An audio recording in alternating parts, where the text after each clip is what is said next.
DA নিয়ে আবার খুব গুরুত্বপূর্ণ আপডেট। তো ভিডিওটি ১ সেকেন্ডের জন্য স্কিপ করবেন না, পুরোটা দেখবেন।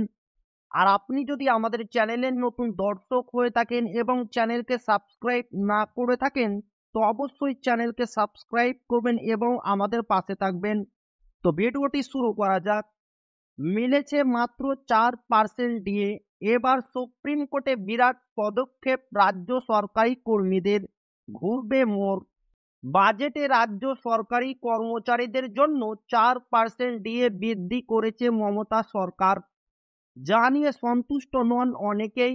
রাজ্য সরকারি কর্মচারীদের দাবি মতো মহার্ঘ ভাতা বাড়ানো হয়নি, ফলত তাদের ক্ষোভ আরও বেড়েছে।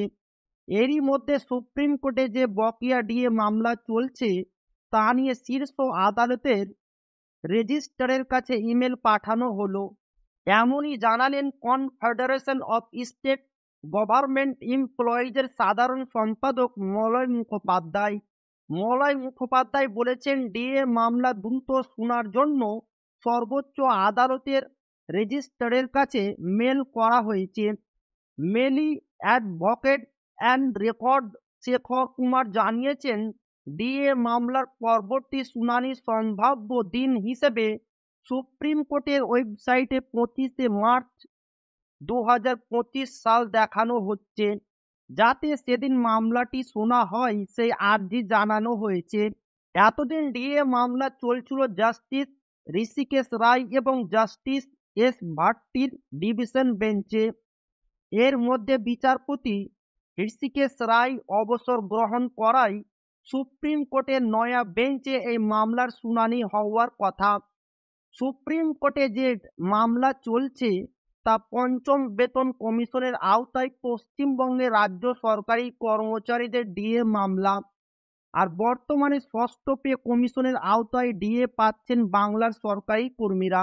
বর্তমানে ষষ্ঠ পে কমিশনের আওতায় 14% হারে মহার্ঘ ভাতা পাচ্ছেন এ রাজ্যের সরকারি কর্মীরা। গতকালই বাজেটের আরও 4% ডিএর ঘোষণা করেছে সরকার।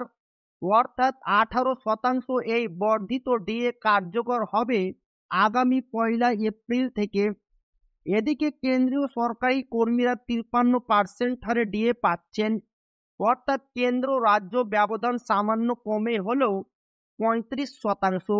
প্রসঙ্গত 2022 সালের 20 মে এ ডিএ মামলা হাইকোর্টে উঠলে আদালতের নির্দেশ ছিল 3 মাসের মধ্যে রাজ্য সরকারি কর্মচারীদের বকেয়া ডিএ মিটিয়ে দিতে হবে।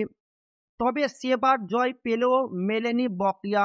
উচ্চ আদালতের ডিএ রায়কে চ্যালেঞ্জ জানিয়ে রিভিউ পিটিশন দাখিল করেছিল রাজ্য, যদিও তা খারিজ হয়ে যায়।